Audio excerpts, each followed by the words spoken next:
Well, good morning. So today I want to look at the last piece of the combination lock, the last piece of the puzzle, the Imago System.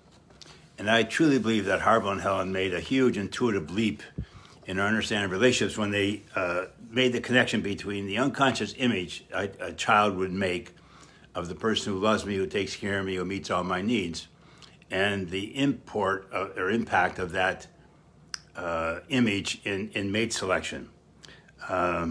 And that insight forms the backbone of Imago Relationship Therapy. And I think if you can wrap your head around that, I think some of the challenges you face in your relationship might make more sense.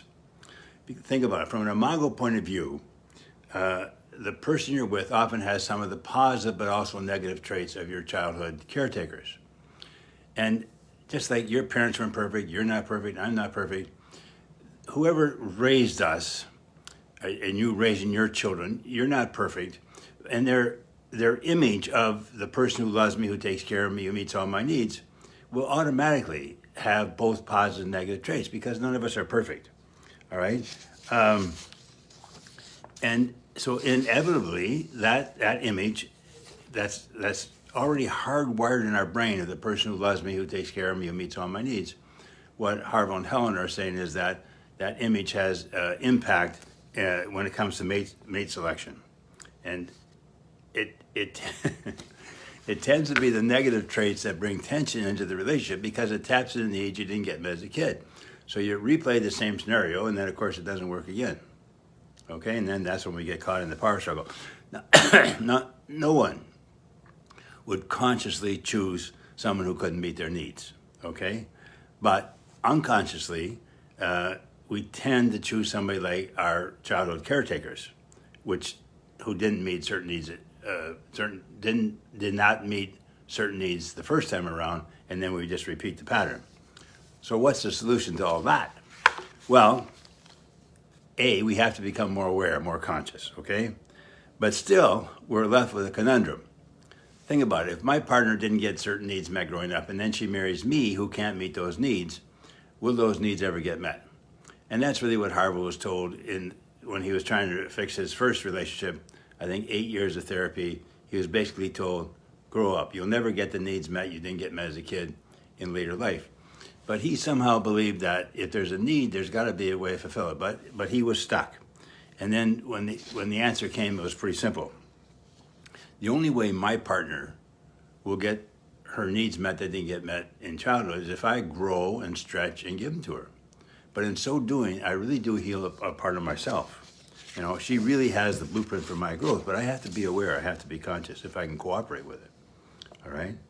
And the key, obviously, is to become conscious and reframe that insight as a positive rather than a negative. You know, in fact, you've married your healer.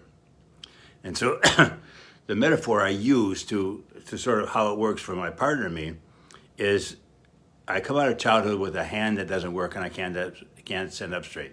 So to demonstrate that, I bend over and let my hand go limp. Who do I marry? Someone who wants my hand to work and me to stand up straight. She says, give me feelings. I'm saying I can't. That's not me.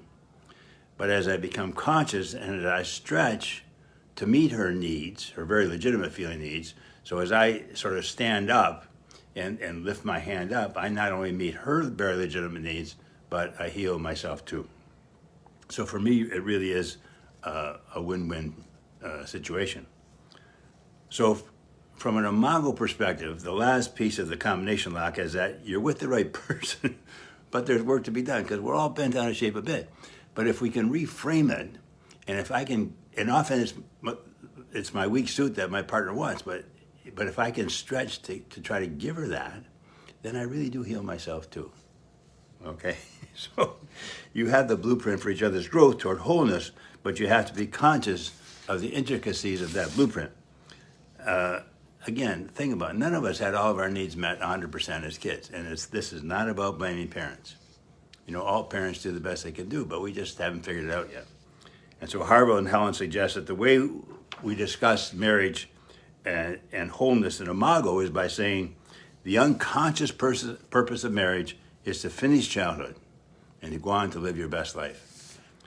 The unconscious purpose of marriage is to finish childhood and go on to live your best life. Okay, so next week I'm going to look at in chapter 5 of the book. So we have the four pieces: the notion of the space between, the notion of safety. A couple has to learn to talk to each other a safe way. And from an Imago point of view, you're with the right person, but there's some work to be done. So now you got to be able to talk to each other about it.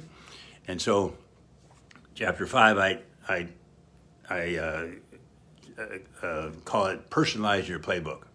You know, as a coach, you always have playbooks, but you want to personalize it to the talent you have or to the opponent you're facing next week to make sure it works. And so we'll look at that next week, how we can take those four ideas and how you can apply them to your relationship.